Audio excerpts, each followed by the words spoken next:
Okay, we're switching it up because, like I said, you can't always be doing the same task all the time because that gets boring. And then you don't create new paths and you just stay stuck. All right. Welcome to the Couples Take On. I'm Austin. And I am Shelly. And we are the Couples Take On. Life-changing experiences and how to integrate them, because we've had quite a bit of life-changing stuff but didn't understand what integration really was. So yeah, everyone just throws it around. Yeah, right? Just throw it around. So today we're talking about getting into business with your boo. Your boo. It's been real exciting. So it's been a significant amount of changes in a year and a half. Well, because I think initially I was going to be my own business and my own brand, and I'm not opposed to that, but I think you and I work together much better collaboratively. And we've heard from others. Yeah. They're like, man, when you two get together, you just light each other up. Yeah.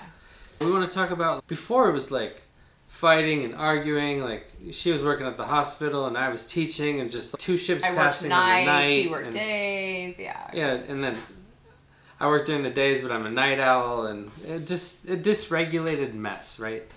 A easy space. Mm-hmm. And now we're moving into a space of ease with my business partner as my boo and vice versa. And that's challenging too, right? Because first of all, you're partners, right? Mm-hmm. Now you're business partners, and it's like, how do you separate that out, or how do you bring it together? Are we in business hat mode, or are we in relationship mode, or we're in, you're right, because it's all now intermingled. Yeah, it really is. So like before, when Shelly was a nurse, she used to come to me to regulate her nervous system of a crazy day or whatever, and now as a business, I'm like, oh, I'm working on the stuff that I need to get done. What are you doing to get things done? Or vice versa. Because, don't get me wrong, like, I'm totally fine with chilling out, too. So now what we've decided, or now what we're doing is that we come together each morning for a little, business meeting, and we set the day. Yeah, so 9 a.m. 9 a.m. We set the day. We work on our planners, our journals. We give our gratitude. We pull cards. I think that's been going really beautifully. Yeah. We light an intention candle, and we just discuss what's going on for the day. It's not a routine. It's a ritual. It's like our new ritual. Right. So we lay out our card decks. We pull a card. We read it. We talk to each other. Mm-hmm. It opens up a conversation. Mm-hmm. It's like the roadmap to intimacy, right? Mm-hmm. Safety, right? We feel safe to talk to each other now. Okay, this is our time to bring things up that we want to work on, either personally or professionally or whatever. So going from fighting and arguing and just two ships passing in the night in a dysregulated system. Oh, you're screwing up and you're screwing up. I never wanted to hear your ideas. Even though I would come and trauma dump, I feel bad. I didn't want to hear what you had to say. I just wanted to dump. But now we can discuss that and be in a different space and know, hey, I'm looking for suggestions, or hey, I just need to vent, or I just need to have a quick chat with you. That alone has made a huge difference. I'm just like, hey, time out. Whoa. Am I just listening? Right. Or am I listening to offer solutions? Right. Or am I just maybe giving some feedback?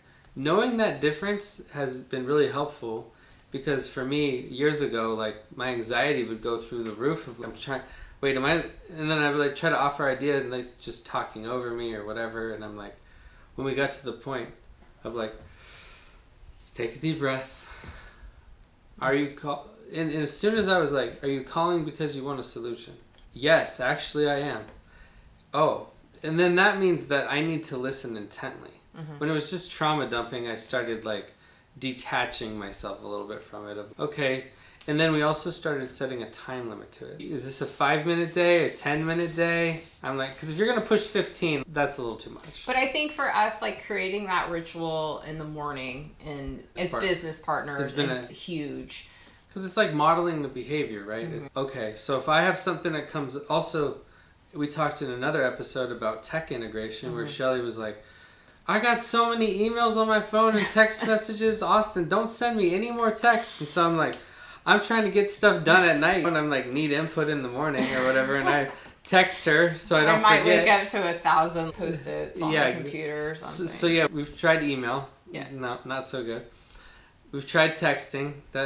And sometimes it's okay. Right. I try not to send so much, or text is like high priority items, Right. and then like Facebook Messenger is more like medium or whatever, or Instagram or whatnot. I think for us, it's realizing like what's emergent and Yes. that's such a healthcare thing, but it's the triaging of what needs to be tackled right now, what can I handle tomorrow, or it just depends on what we have going on with all our stuff. I made a TikTok about this with the 4 quadrants, right? So this would be like high priority, stuff that needs to be done right away. This would be high priority and like maybe do it soon. This is like lower priority but needs to be done soon. And this is like low priority, doesn't need to be done fast. So you can slap on post-it notes here. So what we've done is like I'll write out all the post-it notes of things that we need to do, or she'll write things, and then in our morning meeting we can triage them and figure out what aligned actions do we need to take today to get that stuff done. And then when we're feeling tired or whatever, we could knock out some of the other things, and if it didn't get done today, we can move it to the next day.